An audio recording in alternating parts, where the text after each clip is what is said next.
गुंजा के प्यार में पागल होकर जीवन सिंह ने मानो अपने जिंदगी का द एंड करा लिया हो। अच्छा रसूख था, बड़े बिजनेसमैन में शामिल थे, नेताओं के बीच भी पकड़ थी, लेकिन गलती इतनी सी हुई कि वह अपनी भतीजी को ही दिल दे बैठे और इसके बाद तो दामाद के कत्ल की पूरी कारस्तानी लिख डाली। इस मामले में अब आखिरकार जीवन सिंह को पुलिस ने दबोच लिया है और उसके बाद उन्हें अब कोर्ट में पेश कर जेल भेज दिया गया। जिस तरह से अगर बात करें तो 24 जून की वह तारीख थी जब नबीनगर स्टेशन पर प्रियांशु सिंह उतरकर अपने घर लौट रहा था। उसे मालूम नहीं था कि उसके द एंड करने का यानी उसके खात्मे को लेकर पूरा जाल और पूरा षड्यंत्र उसकी पत्नी ने लिख डाला है और इसके बाद वह घर तक नहीं पहुंच पाएगा। पत्नी बार बार प्रियांशु को कॉल कर रही थी, कहाँ पहुंचे हो, खाना खाया नहीं खाया।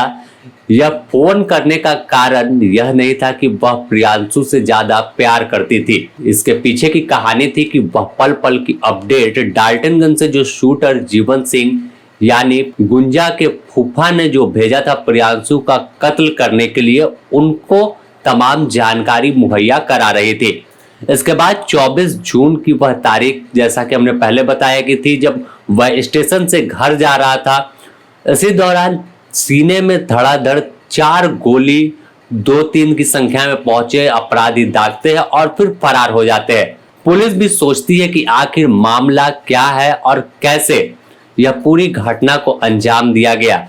प्रियांशु का किसी से तो कोई दुश्मनी भी नहीं थी। प्रियांशु एक सीधा साधा लड़का था और अपने काम काज करके अपना परिवार चलाता था। उसकी शादी भी महज 1 महीना पहले यानी 24 जून से 1 महीना पहले मई के महीने में हुई थी और करीब 40 से 45 दिन हुआ था जब गुंजा ने ही यानी उसकी पत्नी ने उसकी को कत्ल करवा दिया। ऐसे में जो तमाम शूटर थे वो तो पुलिस के गिरफ्त में आ गए थे, पुलिस तो उन्हें जेल भेज दिया था।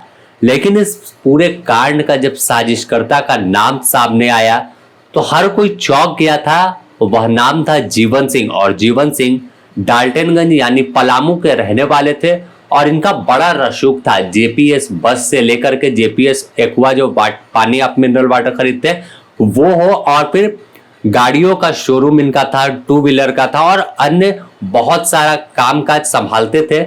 इनका रसूख भी काफी बढ़िया था।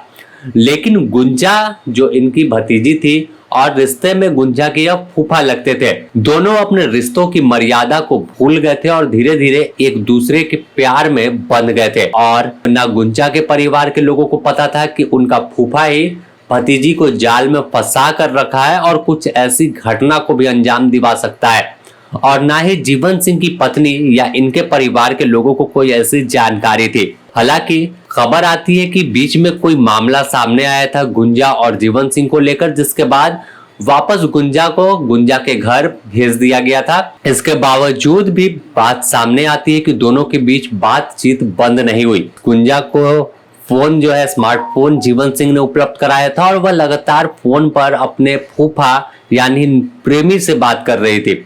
और मजे की बात है कि फूफा जी की उम्र 60 साल है और गुंजा महज 27 से 28 साल की थी। यह कहानी अपने आप में अजीब है कि कैसे रिश्तों का कत्ल होता है, कैसे रिश्ता खत्म होता है और मर्यादा को भूलकर अपनी आगे वाली पीढ़ी को ही बर्बाद अब नए जो कुछ लोग हैं वो कर रहे हैं। गुंजा, प्रियांशु और जीवन सिंह के मामले में प्रियांशु तो दुनिया से चला गया, लेकिन बाकी बची हुई जिंदगी जीवन सिंह और गुंजा के बीच सलाखों के पीछे ही अब कटेगी, क्योंकि पुलिस के पास तमाम साक्ष्य है और उसी के आधार पर इन्हें गिरफ्तार किया गया है।